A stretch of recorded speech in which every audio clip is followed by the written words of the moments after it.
Estudo Bíblico, Evangelho de João, capítulo 16. João 16, 1 a 24. Jesus continuava a preparar os discípulos para a oposição que eles enfrentariam. Enquanto estava com seus discípulos, Jesus os ensinava e os encorajava à medida que as necessidades iam surgindo. Mas nesse momento, com o tempo se esgotando, eles precisavam se preparar para as perseguições que iriam vir e se instruir sobre o ministério do Espírito Santo. No verso 5, Jesus desafia seus discípulos a pensarem sobre a importância de sua partida e sobre a vinda do Espírito Santo. Os discípulos estavam, obviamente, angustiados com a ideia da partida de Jesus. Porém, enquanto a presença de Jesus estava limitada a um só local, a vinda do Espírito Santo no Pentecostes os asseguraria sobre a presença de Deus ao lado deles, por onde quer que fossem. Contudo, a vida do Espírito estava condicionada ao retorno de Jesus ressurreto para o céu. E a principal missão do Espírito Santo é convencer o mundo do pecado, da justiça e do juízo. O Espírito Santo é quem dá às pessoas a convicção de pecado, que as conduzirá ao arrependimento e à salvação. Os pecadores não podem ser considerados justos em razão das suas próprias obras, mas somente com base no mérito da obra substitutiva de Cristo. É pelo mérito da morte na cruz, da ressurreição e da ascensão de Cristo que a justificação para os pecadores é atestada. Do juízo, porque Satanás e aqueles sobre quem ele governa serão derrotados pelo juízo divino, cuja sentença já foi proferida. É o Espírito Santo que nos conduz a toda a verdade, e essa verdade é que nos libertará do jugo do diabo. O Espírito nos relembrará do passado, tudo aquilo que está escrito nos Evangelhos. Nos instruirá acerca do presente, os registros de Atos e das Epístolas, e revelará as coisas do porvir, os registros do livro de Apocalipse. O ensino do Espírito não é feito de maneira independente do ensino do Pai e do Filho, porém ocorre como parte do plano da redenção e em concordância total com as outras pessoas da Trindade. Uma vez que o plano da redenção está centralizado em Cristo, o Espírito se concentrará principalmente em ensinar a glorificar a Jesus.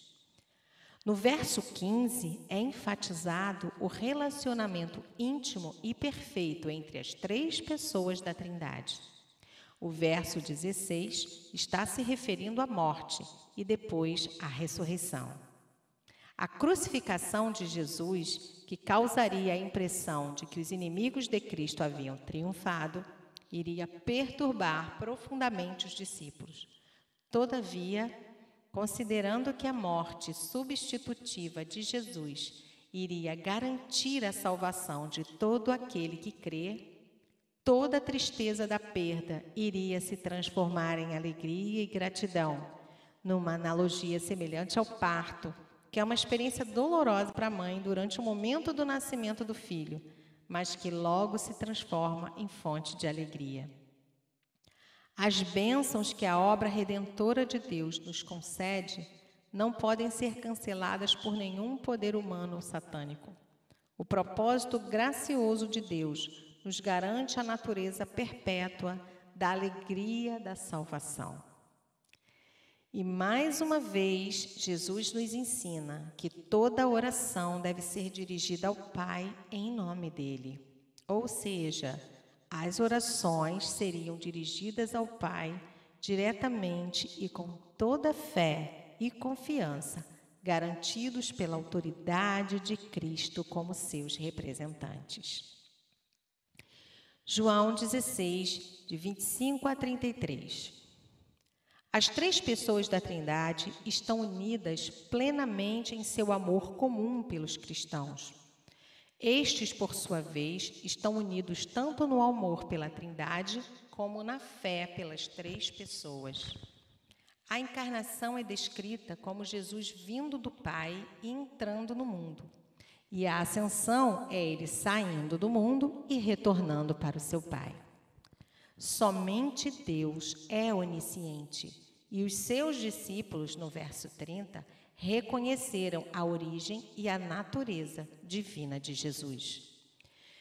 E no verso 32, Jesus já profetiza que os discípulos irão se acovardar e deixarão Jesus no momento da sua prisão, mas logo os consola, dizendo que o Pai estaria com ele e, portanto, não estaria só. No entanto, sabemos que o grito de agonia de Jesus, quando o pecado da humanidade caiu sobre ele, Deus meu, por que me abandonaste? Indica que Jesus aceitou ser separado do Pai, a quem estava unido de modo tão pleno naquele momento de sua dor.